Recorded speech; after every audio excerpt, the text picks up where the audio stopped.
ప్రస్తుతం మనతో పాటు గండ్ర జ్యోతి గారు ఉన్నారు, మాట్లాడించే ప్రయత్నం చేద్దాం. చెప్పండి మేడం, అంటే వాస్తవంగా ఈరోజు మహిళా దినోత్సవం, ముందుగా మీకు మహిళా దినోత్సవ శుభాకాంక్షలు. థ్యాంక్ యూ అండి. నేను కూడా మీ ద్వారా మరి అందరికీ, రాష్ట్రంలో ఉన్నటువంటి మహిళలందరికీ అంతర్జాతీయ మహిళా దినోత్సవ శుభాకాంక్షలు తెలియజేస్తా ఉన్నా. మహిళలు ఈ ఒక్కరోజు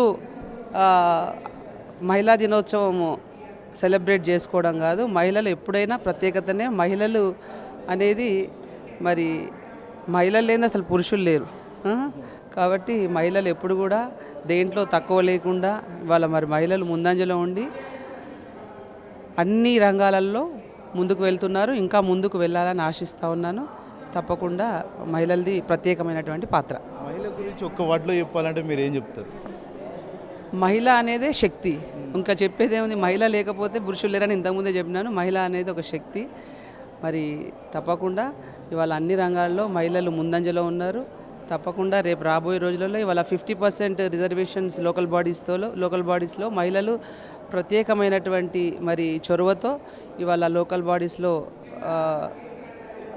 ముందుంటున్నారు. ఇవాళ కింది స్థాయి నుంచి మొదలు పెడితే అంతరిక్షం వరకు ఇవాళ మహిళలు అన్ని రంగాలలో ముందంజలో ఉన్నారు. రేపు చట్టసభలలో కూడా 33% రిజర్వేషన్ మరి అమలు కాబోతుంది, కావాలని కోరుకుంటున్నాం. తప్పకుండా 33% రిజర్వేషన్ అయితే కూడా మరి చట్టసభలలో ప్రత్యేకమైనటువంటి పాత్ర పోషించాలి.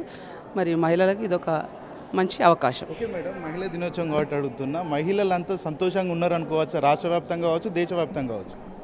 తప్పకుండా ఇప్పుడు సంతోషంగా ఉన్నారు అంటే ఉన్నారనే అనుకోవాలి. మరి రాష్ట్ర వ్యాప్తంగా రాజకీయం విషయానికి వచ్చినట్టయితే ఇవాళ మరి మహిళలు ఎక్కడ చూసినా కూడా మరి మనం చూస్తూ ఉన్నాము.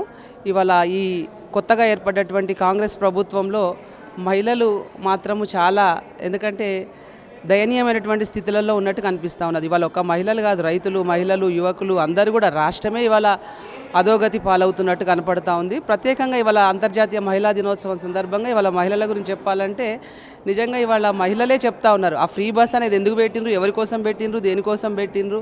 ఇవాళ మేము గ్రామీణ స్థాయిలో ఉన్నటువంటి మహిళలం ఇవాళ ఫ్రీ బస్ని మనం వాడుకుంటున్నామా, మేము అసలు ఏం చేయట్లేదని వాళ్ళే మాట్లాడుతూ ఉన్నారు. సుమారు 4,000 నుంచి 6,000 వరకు మహిళలకు పొదుపు అవుతుంది. ఇందులో కూడా మేము ఇండైరెక్ట్గా వాళ్ళకి డబ్బులు ఇచ్చినట్టే కదా, వాళ్ళు లబ్ధి పొందుతున్నట్టే కదా అని ప్రభుత్వం చెప్తుంది. ఇది ఒక మూర్ఖమైనటువంటి మాట.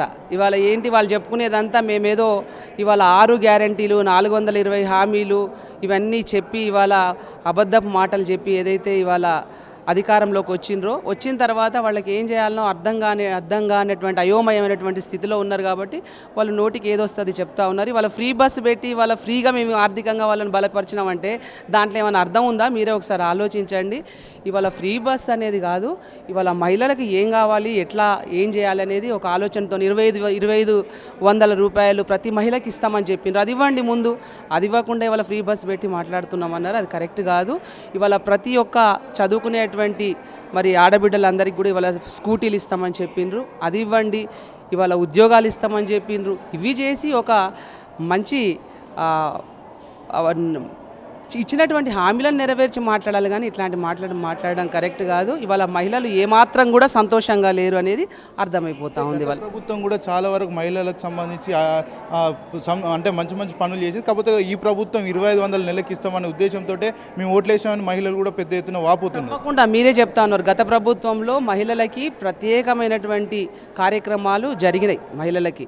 ఎందుకంటే ఇవాళ మరి కళ్యాణ లక్ష్మి అనేది ఎవరికి రానటువంటి ఆలోచన కేసీఆర్ గారికి వచ్చి వారు మరి ఏదైతే ఉద్యమం సమయంలో వారు ఉద్యమంలో ఉన్నప్పుడు ఎక్కడైతే వాళ్ళు మరి ఒక అమ్మాయి పెళ్లి కోసం దాచుకున్నటువంటి డబ్బులు పోతే అక్కడ వారికి వచ్చినటువంటి ఆలోచనతోని రాగానే 50,000 రూపాయలు ఇచ్చి మళ్ళీ రెండోసారి ప్రభుత్వం ఏర్పడగానే లక్ష రూపాయలు ఇచ్చినటువంటి మహానుభావుడు కేసీఆర్ గారు.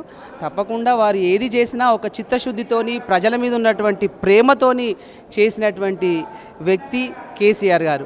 ఇప్పుడు వీళ్ళు ఏం చెప్పిండ్రు, వాళ్ళు 1,00,000 రూపాయలు ఇచ్చిండ్రు, మేము తులం బంగారం ఇస్తామని ఆశ చూపిస్తేనే కదా ఇవాళ మహిళలందరూ మీకు ఓట్లేసిండ్రు. మరి మీరు ఇచ్చిండ్రా తులం బంగారం?